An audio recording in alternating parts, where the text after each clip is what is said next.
Hi everyone, আসসালামু আলাইকুম। সবাই কেমন আছেন? আই হোপ সবাই অনেক ভালো আছেন। নতুন একটা ব্লগ নিয়ে আপনাদের মাঝে আবারও রেগুলার মতন চলে আসলাম। প্রতিদিনের একটাই কথা, একটা লাইক দিয়ে আমার পুরো ভিডিওটি দেখে নিও।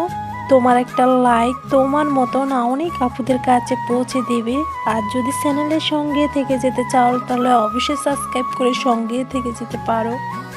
সকালের জন্য পাস্তা রান্না করতেছি। পাস্তা লুডুস এই দুইটা মিক্সার করে আমি একটা নাস্তা বানাবো। পানির মধ্যে একটু তেল দিলে পাস্তার সাথে একটার সাথে আরেকটা লাগবে না, যার কারণে দেওয়া হয়েছে। আর এখানে তো পেঁয়াজ, মরিচ, টমেটো সব কিছু নাড়িয়ে নিচ্ছি।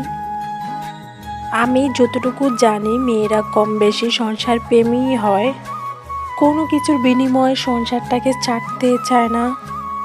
অনেকে বলতে শুনেছি অবহেলা, অপমান, লাঞ্ছনা সহ্য করে পড়ে আছে শুধু সংসারটাকে ভালোবেসে বলে। একদিন সংসার করা পুরুষের প্রতি নারীদের আজন্মের একটা টান থাকে। মেয়েরা ভালো খাবার স্বামীদেরকে খাওয়াতে ভালোবাসে, যার সাথে কোনো আত্মীয়তার কোনো সম্পর্ক নাই, রক্তের কোনো সম্পর্ক নাই, অচেনা একটা মানুষের সাথে সারাটা জীবন কাটিয়ে দেওয়ার স্বপ্ন দেখে শুধুমাত্র একটা মেয়ে। মেয়েদের মন কিন্তু অত্যন্ত নরম, কোমল প্রকৃতির হয়। এদেরকে আদর, স্নেহ, মায়া, ভালোবাসা আগলে রাখা যায়। অনেকে আবার মনে করে যে নারীদেরকে ভালোবাসলে, তাদের সাথে ভালো ব্যবহার করলে তারা মাথায় উঠে বসে, তো তারাই সবসময় রশিটাকে টাইট দিয়ে রাখতে চায়।